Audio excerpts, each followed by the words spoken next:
My name is Sonja Ahlers. I'm a visual artist and writer. I live in Victoria, British Columbia. Yeah, I mainly do collage work, writing.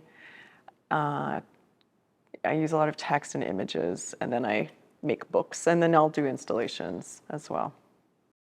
So the exhibition is called Classification Crisis, which is an actual archival term used when they don't know what to do with something. If they're sorting and they're just like, what is this?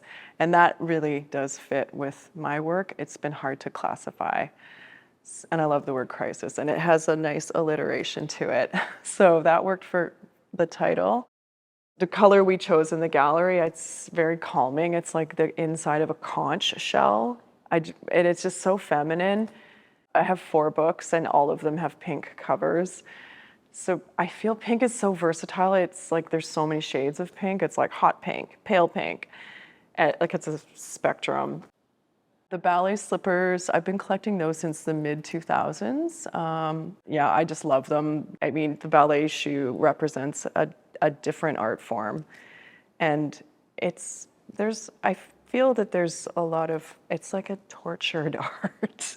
What it does to the foot, I don't know, I just think they're so beautiful, and well, they're trashed and they've been worn to make art.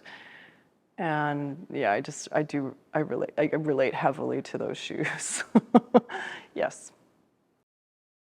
So one of the installations, it's all 8.5 by 11 paper. I use a lot of office supplies. It's accessible and affordable. I love using office supplies to make art.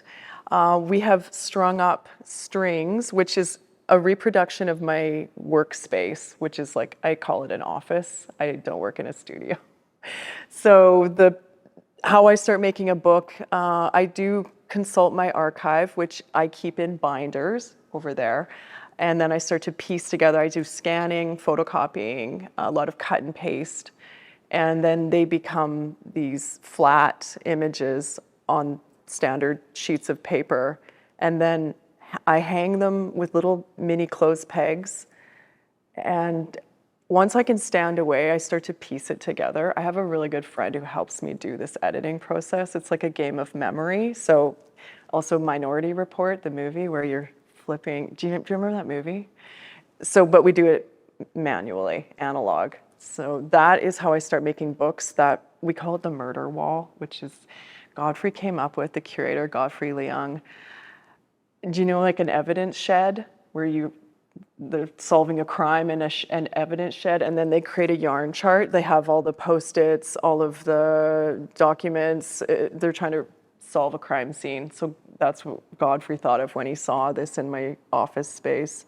So it's like a yarn, they also call it a yarn chart, so they'll make the connections. So that's how that happens.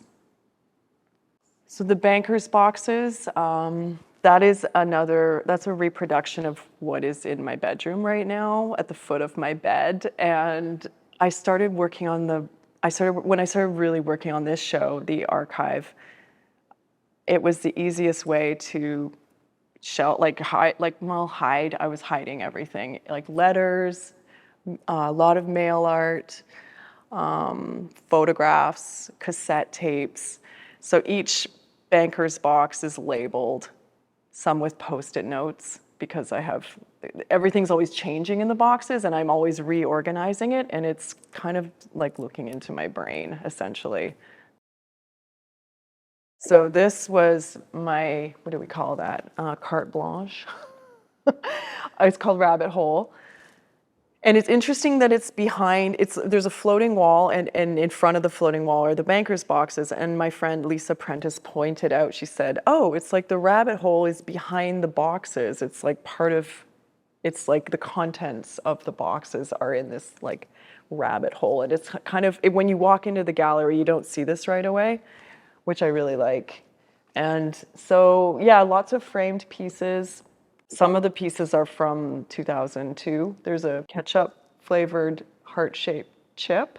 That's from 2002. Yeah, this just happened over time. I just feel like this is newer work, and it's like a culmination of all the early work from like the zine material where everything was black and white, and now over 30 years I've started to use a lot more color. there's no text in this. So I just feel like it's like a different facet of my personality making art, because I have that book called The Selves, which is like everyone you've been in a lifetime. Each person, like you change so much as you age and grow. And I just think it's interesting to see the transformation of work over time. That part is most interesting to me, to watch the evolution. And you can see that in the bunnies. Yeah, I've always gone back to the bunny. It's been a very strong image in my work, and I know it's connected to a childhood traumatic incident with our pet bunnies. A dog broke into the yard and broke into the hutch and picked them off one by one. It happened actually over a few weeks, and it was a crime scene. And I have never seen my mother so upset in my life. So, you know, when you're a little child and you see your mother weeping, yeah, it was a real moment for me. And I think that's what really, the bunny also, it represents fertility, and they live underground, and my work has always been underground. Like, this is coming from, you know, the West Coast, sort of the Riot Girl pen pal network. It was all very underground, and I feel like that's actually how I think I've survived as an artist, by kind of being on the fringes and keeping to myself. It's like living in a rabbit warren.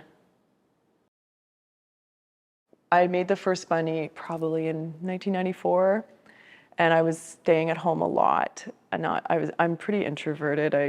I work in silence and alone, and I also just try to make art with what's on hand, like what's in the house. And I had this pink sweater, and it wasn't like I was possessed, but all of a sudden I just started making this bunny out of this pink sweater. And it's very crude. It has a very angry face. It's called a fierce bunny, and there's a lot of anger and frustration that went into making this doll.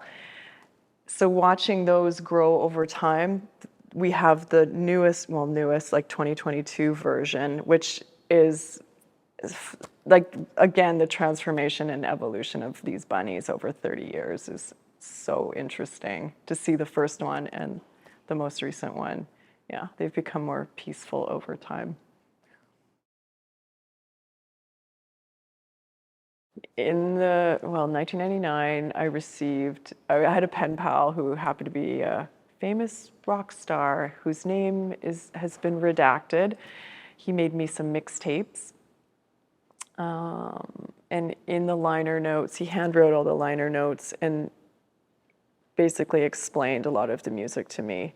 And a lot of the music, I actually knew the music already. So the project is called Men Explained Things to Me, which is inspired by the Rebecca Solnit book, Men Explain Things to Me. So we've got it in past tense. What we've done, we've recorded over the mixtapes with women's voices and other marginalized voices over the Men Explained Things to Me, just to have a different, yeah, we just wanted to shuffle up the history of that gesture, the gift of the mixtape.